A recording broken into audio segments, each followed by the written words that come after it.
कांद्याचा मुद्दा राज्यात पुन्हा एकदा वादाच्या केंद्रस्थानी येण्याची शक्यता आहे। केंद्र सरकारने कांद्यावर लागू केलेलं निर्यात शुल्क रद्द करावं अशी मागणी शेतकऱ्यांनी केंद्रीय कृषी मंत्री शिवराज सिंग चौहान यांच्या नाशिक दौऱ्यादरम्यान केली खरी, मात्र केंद्रीय कृषी मंत्र्यांनी या संदर्भात कांदा उत्पादकांचा भ्रमनिरास केलाय। कोणतंही ठोस आश्वासन कृषी मंत्र्यांनी दिलं नाही। दुसरीकडे शरद पवारांनी हा मुद्दा पुन्हा एकदा हाती घेतल्याचं दिसतंय। चाकणमधल्या कार्यक्रमात पवारांनीही या संदर्भात मोठं वक्तव्य केलं। कांद्यावरचं निर्यात शुल्क माफ करण्याची मागणी पवारांनी केली आहे। केंद्र सरकारने महात्मा फुलेंच्या विचारांचं अनुकरण करावं। कांदा निर्यातीचा विषय मोठा आहे, शेतकऱ्यांचं कंबरडं मोडलंय। महात्मा फुलेंनी उभं आयुष्य शेतकऱ्यांसाठी दिलं, मात्र आत्ताच्या केंद्र सरकारनं यावरती निर्यात शुल्क बसवलं, ड्युटी बसवली अशी टीका पवारांनी केली। त्यामुळे आता भविष्यामध्ये कांदा निर्यात शुल्काचा मुद्दा राज्य सरकारसाठी डोकेदुखी ठरणार आहे। या संदर्भात राज्य सरकार केंद्राकडे पाठपुरावा करून कांदा उत्पादकांना दिलासा मिळवून देणार का, असा सवालही उपस्थित झालाय।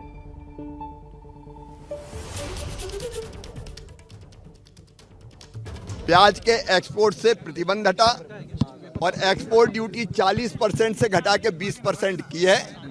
हम प्याज के किसानों के हित में हर संभव फैसला आगे भी करेंगे। पूरा जो है वो रद्द करने की मांग किसानों की है। देखिए, उत्पादन हमारा लक्ष्य किसानों का कल्याण, उसके लिए आवश्यक फैसले लगातार सरकार कर रही है। कांदा निर्यात फैसला असो त्यावेळेस केंद्र सरकारने ड्युटी बसवली आणि त्याची झळ आज कांद्याची इमान राखणाऱ्या कष्टकरी शेतकऱ्याला रोजगारी लागते। तर राज्यकर्त्यांनी महात्मा ज्योतिबा फुले यांचा आदर्श हा पुढे ठेवावा आणि अशा प्रकारचे शेतकऱ्यांच्या हिताच्या विरुद्ध येणारे जे काही निर्णय असतील, कायदे असतील, ते नष्ट करायचे, ते थांबवावेत हीच खऱ्या अर्थानं महात्मा ज्योतिबा फुल्यांना आणि सावित्रीबाईंना एक प्रकारची श्रद्धांजली। आणि या संदर्भात अधिक अपडेट जाणून घेऊयात। मुकुल कुलकर्णी आपले प्रतिनिधी सध्या आपल्या सोबत आहेत। मुकुल, निर्यात शुल्कामुळे कांदा उत्पादक शेतकऱ्यांना मोठा फटका बसतोच आहे, पण केंद्रीय कृषी मंत्र्यांनी कोणतंही ठोस आश्वासन न देणं याकडे कसं बघायचं आणि शरद पवारांनी हा मुद्दा आता उचलून धरल्यानं त्याचे कसे पडसाद उमटतील?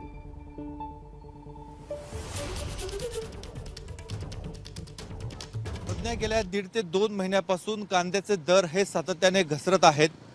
शेतकऱ्यांच्या जो माल येतो आहे त्याला बाजारपेठ व्यवस्थित उपलब्ध होत नाहीये, त्यामुळे दर घसरल्याचं शेतकऱ्यांकडून सांगितलं जात आहे। अशावेळी पर्याय असतो तो निर्यातीचा।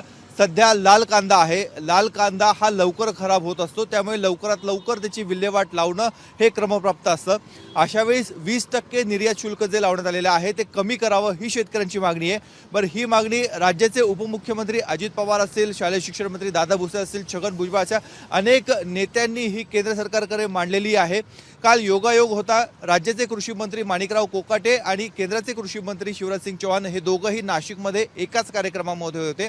शेतकऱ्यांबरोबर त्यांनी संवाद देखील साधला, कांद्याचे प्रश्न जाणून घेतला। मात्र ज्यावेळेस त्यांना पत्रकार परिषदेमध्ये विचारण्यात आलं की 20% कांद्याचं निर्यात शुल्क हे कमी करावं ही शेतकऱ्यांची मागणी आहे, तर त्यावेळेस त्यांनी या प्रश्नाला बगल दिली। त्यांनी सांगितलं 40% होतं, 40%वरनं मोदी सरकारने 20% केलं, मात्र हे 20% देखील खूप होत आहे, त्यामुळे ते कमी करावं, पूर्णपणे रद्द करावं ही शेतकऱ्यांची मागणी आहे। या मागणीला कुठल्याही स्वरूपाचं त्यांनी ठोस आश्वासन दिलं नाही। मागील आठवड्यामध्ये वाणिज्य मंत्री पियुष गोयल नाशिकमध्ये येणार होते, शेतकरी त्यांच्यापर्यंत देखील हा मुद्दा नेणार होते, मात्र ते नाशिकमध्ये आले नाही, त्यामुळे त्यांची आणि शेतकऱ्यांची भेट झाली नाही। दुसरीकडे आपण बघितलं, शरद पवारांनी हा मुद्दा उचलून धरला, कारण ज्यावेळेस ते केंद्रीय कृषी मंत्री होते त्यावेळेस त्यांनी कांद्याचा प्रश्न अगदी सचोटीने हाताळलेला होता, तो अनुभव त्यांच्या पाठीशी होता। आणि आता लोकसभा आणि विधानसभा निवडणुका पार पडलेल्या आहेत, त्यामुळे सरकार शेतकऱ्यांकडे किती गंभीरतेने बघणार हा प्रश्न या निमित्तानं उपस्थित होतोय। त्यामुळे विरोधकांकडनं कांद्याचा प्रश्न आता अधिकाधिक तीव्र स्वरूपामध्ये मांडण्याचे प्रयोग हे केले जातील असं हा प्रश्न चिघळत चाललेला आहे। मुकुल, आपण बघतोय शेतकऱ्यांची सातत्यानं मागणी आहे, ती मागणी मान्य होणार का आणि केंद्राकडून या निर्यात शुल्कासंदर्भात काही ठोस निर्णय होणार का याची प्रतीक्षा आहे। तुर्तास धन्यवाद दिलेल्या माहितीसाठी। एबीपी माझा, उघडा डोळे बघा नीट।